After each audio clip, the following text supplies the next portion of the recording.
simple parking ticket should have been resolved in minutes, but when a judge unleashed a harsh reprimand on one defendant for being late, while others walked away with barely a word, the double standard was impossible to ignore. Then, the defendant calmly revealed something that shattered the judge's authority and left the courtroom in stunned silence. Make sure to hit the subscribe button so you don't miss any inspiring stories I share.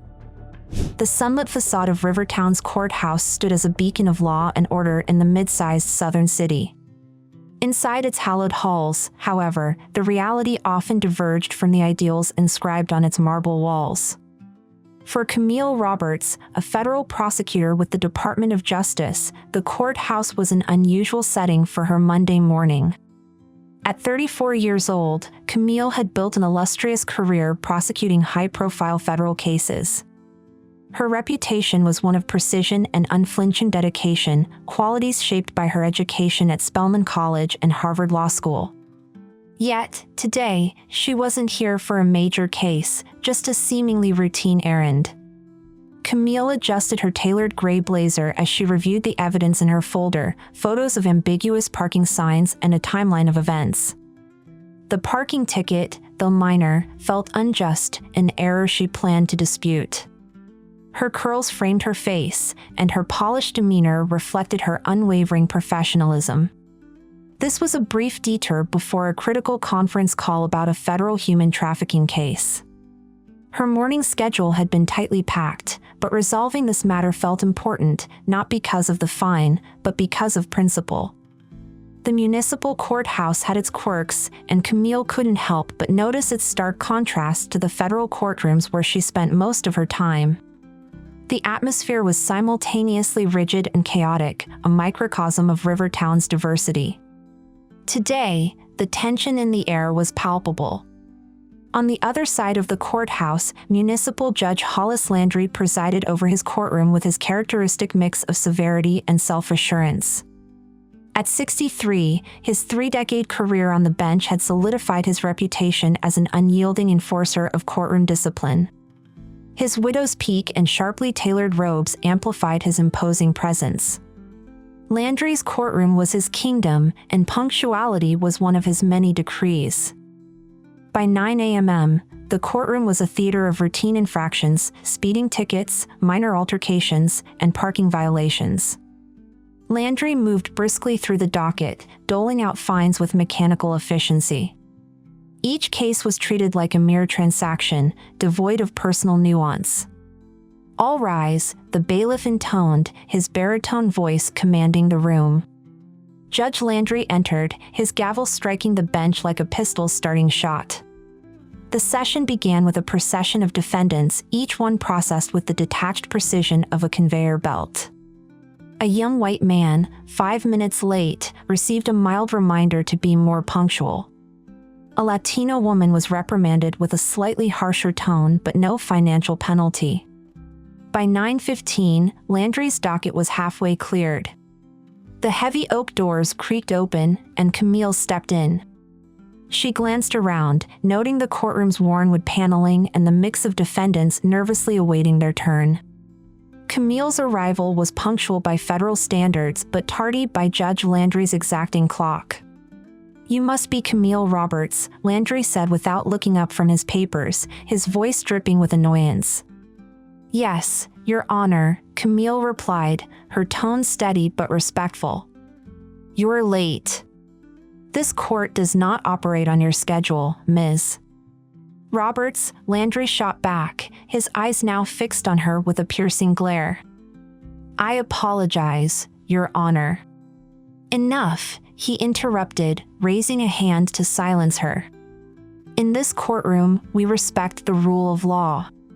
Tardiness is disrespectful, and I will not tolerate it."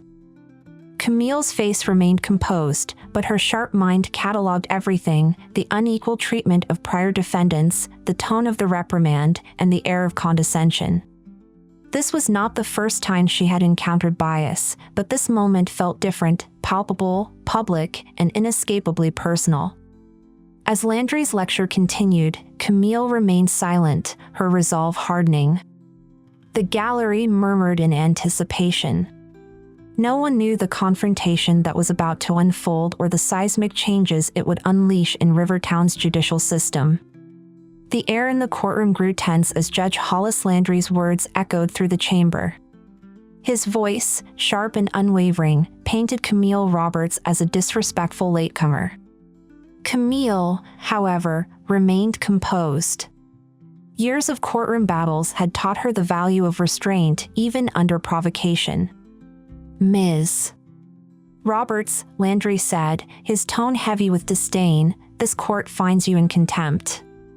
You will pay a $500 fine for your disregard of these proceedings." A collective gasp rippled through the gallery. The gavel's sharp strike punctuated his decree. Camille straightened her posture, her gaze steady and piercing. "Understood, Your Honor," she said firmly. Her voice, calm and professional, masked the storm of thoughts brewing beneath. Then, with deliberate precision, she reached into her bag and pulled out her Department of Justice credentials. She held them up, the gold seal catching the fluorescent light. The courtroom fell silent. All eyes were on her. "For the record," she began, her voice steady and clear, "I am Assistant U.S. Attorney Camille Roberts, representing the Department of Justice. My delay this morning was due to an emergency meeting regarding a federal human trafficking case. I have documentation, should the court wish to review it." Judge Landry froze. The imperious demeanor he had projected minutes earlier seemed to falter.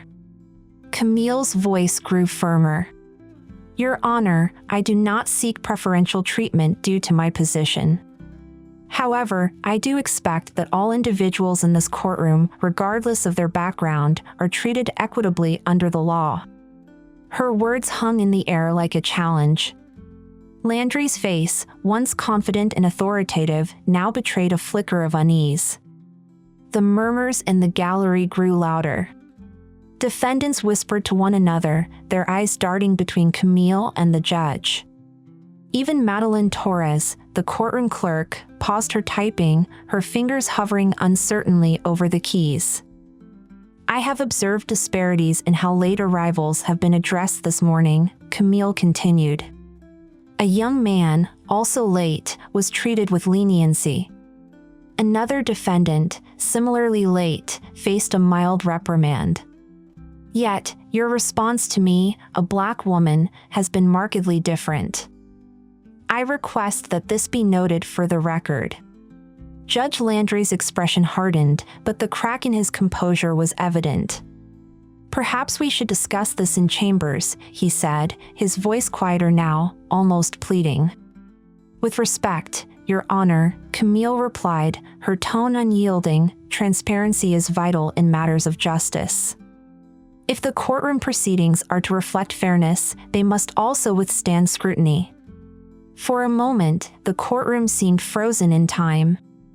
The judge, the clerk, the defendants, even the bailiff, all appeared caught in the gravity of Camille's words. Landry's hand hovered over his gavel, his thoughts visible in his shifting expression. Finally, he muttered, "Your fine is dismissed." But Camille was not finished. She raised a hand, stopping him. "No, Your Honor. I will pay the fine. And I will also document this proceeding, including the disparities I've witnessed. As an officer of the federal court, I am obligated to report patterns of bias." The gallery erupted in murmurs. Madeline began typing furiously, capturing every word. Calvin Drew, the bailiff, stood stoically, but inside, he felt a rare pang of admiration for the prosecutor who had stood her ground. Judge Landry, visibly shaken, tapped his gavel weakly. "This session is adjourned," he said, his voice barely audible. As the room emptied, Camille gathered her belongings, her movements deliberate and measured. She had faced tougher opponents in her career, but this confrontation felt deeply personal and profoundly necessary. She knew the impact of her stand would ripple far beyond the confines of that courtroom. The events of that morning in Rivertown's Municipal Courthouse spread like wildfire. By the time Camille Roberts left the building, the whispers had already reached the parking lot. Defendants exchanged stories, clerks nervously discussed the incident, and Calvin Drew, the stoic bailiff, quietly reflected on what he had witnessed. Later that afternoon, Camille's confrontation with Judge Hollis Landry became the headline of Rivertown's local news. Federal prosecutor challenges judge over alleged bias in courtroom blared across television screens and online articles. Social media picked up the story, with hashtags like #JusticeInFocus and #EqualCourtsNow trending within hours. Camille, however, returned to her office unfazed by the growing attention. Her focus remained on the pressing human trafficking case she was prosecuting. Yet, as the hours passed, her phone began buzzing incessantly with calls and messages. Friends, colleagues, and even strangers reached out to commend her courage. Meanwhile, Rivertown's legal community found itself grappling with the implications of the incident. Attorneys who had long avoided Judge Landry's courtroom for its perceived inequities began to speak openly. Civil rights organizations in the area seized the moment, calling for an investigation into Landry's courtroom practices. For many, Camille's stand was the push they had long needed to step forward. The seeds of change had been planted, and Camille's confrontation was now the rallying cry for a growing movement. Within days, local news outlets began interviewing former defendants who had appeared before Judge Landry. Their stories painted a troubling picture of systemic bias. Black and Latino defendants spoke of disproportionately higher fines, harsher penalties, and demeaning lectures that seemed aimed at belittling them rather than correcting behavior. One interview featured Angela Carter, a single mother who had been fined $1,000 for a minor parking violation. "I remember feeling humiliated," Angela said. "The judge didn't even look at me when I tried to explain what happened. But the man before me? He was let off with just a warning." The courtroom clerks, too, began to speak out anonymously. One clerk provided statistics from case records that revealed glaring disparities in fines and penalties. "It's been happening for years," the clerk revealed. But no one wanted to speak up. "This feels like a turning point." The numbers didn't lie. Judge Landry's rulings reflected a pattern of unequal treatment. Camille herself remained out of the public eye, refusing to give interviews or make statements. Her silence was deliberate. She wanted the focus to remain on the issue, not her. Privately, though, she reviewed the unfolding events with a sense of cautious optimism. The growing momentum reached the state judiciary, which announced an official inquiry into Judge Landry's courtroom practices. Investigators combed through years of records, cross-referencing rulings and outcomes. They found stark evidence. Black and Latino defendants had consistently faced steeper fines and more severe consequences for similar infractions compared to their white counterparts. Judge Landry's defense was swift but unconvincing. He issued a public statement claiming that his rulings were always fair and impartial, blaming any perceived discrepancies on clerical errors. But the evidence was too overwhelming to ignore. Civil rights organizations filed formal complaints, demanding not only Landry's removal but broader systemic reforms. The courtroom, once Landry's dominion, now stood as the epicenter of a movement for justice. Despite avoiding the limelight, Camille's quiet determination inspired many. Her insistence on documenting the event and holding herself to the same standards she demanded of others resonated deeply. She became a symbol of accountability, not by seeking the spotlight but by letting her actions speak for themselves. One evening, Camille received an email from a young law student at Spelman College. "Your story reminds me why I chose this path," the student wrote. "Justice isn't just about winning cases, it's about standing up, even when it's uncomfortable." Camille replied with a simple message: stay focused. Justice is a journey, not a destination. As the days turned into weeks, the courtroom confrontation between Camille Roberts and Judge Hollis Landry continued to ripple through Rivertown's legal and social landscape. What began as a single act of defiance quickly evolved into a broader movement for accountability. Local community leaders organized town halls to discuss the disparities revealed in Landry's courtroom. These gatherings drew diverse audiences, defendants, legal professionals, activists, and concerned citizens, all eager to share their experiences and push for change. Angela Carter, the single mother fined excessively by Landry, became a vocal advocate at these events. "This isn't just about one judge," she declared at one meeting. "It's about making sure the system works for everyone." The momentum caught the attention of national organizations. Civil rights groups like the ACLU and NAACP began to monitor the unfolding investigation into Judge Landry. Legal scholars published op-eds using his case as a microcosm of systemic inequities in municipal courts nationwide. The media frenzy also spurred a review of Rivertown's broader judicial system. Investigators expanded their scope, uncovering troubling patterns in other courtrooms as well. What started as an inquiry into one judge had grown into a comprehensive audit of municipal justice in the city. The state judiciary took decisive action. Judge Landry was placed on administrative leave while the investigation unfolded, and his cases were reassigned to other judges. Meanwhile, pressure mounted on Rivertown's mayor and city council to enact policy reforms. Among the first changes was the implementation of mandatory annual equity training for all judges and courtroom staff. Additionally, the city established an independent oversight committee tasked with reviewing courtroom practices and outcomes. But the changes didn't stop there. Advocates successfully lobbied for a policy requiring that courtroom data, such as fines, penalties, and case outcomes, be publicly accessible. Transparency became the cornerstone of Rivertown's judicial reforms, ensuring that any future disparities could be tracked and addressed swiftly. Camille, though initially reluctant to become a public figure, found herself deeply involved in these efforts. While she maintained her primary focus on federal cases, she began collaborating with civil rights attorneys and grassroots organizers behind the scenes. Her expertise proved invaluable in drafting policy recommendations and advising on legal strategies. One notable meeting brought Camille face-to-face with several former defendants of Judge Landry. They thanked her for her courage, sharing how her actions gave them the confidence to speak out.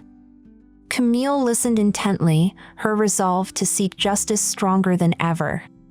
Despite the progress, not everyone was on board with the changes.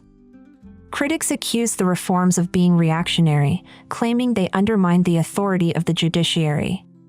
Judge Landry's supporters argued that he was being unfairly targeted. Yet, the overwhelming evidence of bias left little room for doubt among most observers. National media outlets framed the reforms in Rivertown as a case study for other cities grappling with similar issues. Camille's name became synonymous with the fight for accountability, though she consistently deflected credit to the collective efforts of the community. "This isn't about me," she said in one rare interview. "It's about ensuring that justice serves everyone equally." Months after the confrontation, Rivertown began to see the fruits of its reform. Courtroom data revealed a sharp decline in racial disparities in fines and penalties. Defendants reported feeling treated with greater respect, and community trust in the justice system slowly began to rebuild. For Camille, the fight was far from over. She framed the reforms as a beginning, not an endpoint. "Systemic change doesn't happen overnight," she told a colleague. "But every step matters." As Rivertown emerged as a model for judicial accountability, Camille quietly returned to her work as a federal prosecutor. Yet, the echoes of her stand in that municipal courtroom remained, a reminder that even the smallest acts of courage could inspire monumental change. Months after the courtroom confrontation, Rivertown found itself in the national spotlight as a model for judicial reform. The systemic changes sparked by Camille Roberts' stand against bias had reshaped the city's municipal courts. Judge Hollis Landry, the once powerful figure at the center of it all, quietly announced his resignation, citing health concerns in a brief public statement. For many, his departure symbolized a turning point, a chance to rebuild trust in a system that had long failed its most vulnerable. Camille, however, did not bask in the triumph. She returned to her work as a federal prosecutor, handling complex cases with her characteristic precision and resolve. But in her quiet moments, the framed receipt of her $500 fine hanging on her office wall served as a constant reminder of that pivotal day. Below it, a plaque bore the inscription, "Justice demands vigilance." Change begins with courage. The reforms in Rivertown continued to ripple outward. The Independent Oversight Committee began issuing quarterly reports, revealing measurable improvements in courtroom equity. Judges and staff underwent mandatory training, and new policies ensured that case outcomes were transparent and accessible. Civil rights groups hailed these changes as proof that even entrenched systems could be reformed with enough pressure and persistence. Nationally, Rivertown's story inspired similar movements. Cities across the country began reviewing their municipal courts, uncovering patterns of disparity that mirrored those in Landry's courtroom. Rivertown became a case study for legal scholars and a rallying point for grassroots organizers. Camille, though reluctant to step into the spotlight, was often cited as a symbol of the power of individual action. Her story resonated most deeply with young professionals entering the legal field. Law students and junior attorneys wrote to her, sharing how her stand had inspired them. At a guest lecture at her alma mater, Spelman College, Camille addressed a room full of eager faces. "The law is only as strong as those who uphold it," she told them. Never forget that justice requires courage, not just in grand gestures, but in everyday decisions. Despite her humility, Camille's contributions to Rivertown's reforms did not go unnoticed. She received several awards from civil rights organizations and was invited to speak at national conferences. In each speech, she emphasized the collective effort behind the changes. "It's never about one person," she said in one address. "Movements are built by communities, not individuals." But Camille's legacy extended beyond her professional accolades. Former defendants of Judge Landry, once silenced by fear or resignation, found their voices in the wake of her stand. Angela Carter, the single mother who had been fined excessively, became an advocate for judicial equity, speaking at forums and pushing for reforms at the state level. Calvin Drew, the bailiff, quietly joined efforts to improve courtroom practices, using his insider perspective to inform new policies. For Camille, the most profound change was seeing the impact on the everyday lives of Rivertown's residents. "I see fairness in the courtroom now," one defendant told a local reporter. "It's like someone finally turned the lights on." Camille treasured such moments, knowing they were the true measure of progress. As Rivertown's transformation continued, Camille's role evolved. Though she stayed focused on her federal work, she remained a mentor to young lawyers and an advisor to civil rights organizations. Her commitment to justice never wavered, even as the demands of her career grew. "This is a marathon, not a sprint," she often reminded her colleagues. In the end, Camille's story became more than a tale of one woman's courage. It was a testament to the enduring power of accountability and the possibility of change, even in the most rigid systems. As Rivertown flourished under its new policies, the echoes of her stand against bias reminded everyone that justice, though imperfect, could always be pursued with determination and hope. And so, as Camille Roberts continued her journey, the plaque in her office served not just as a reminder, but as a challenge for herself and for everyone who believed in the relentless pursuit of justice.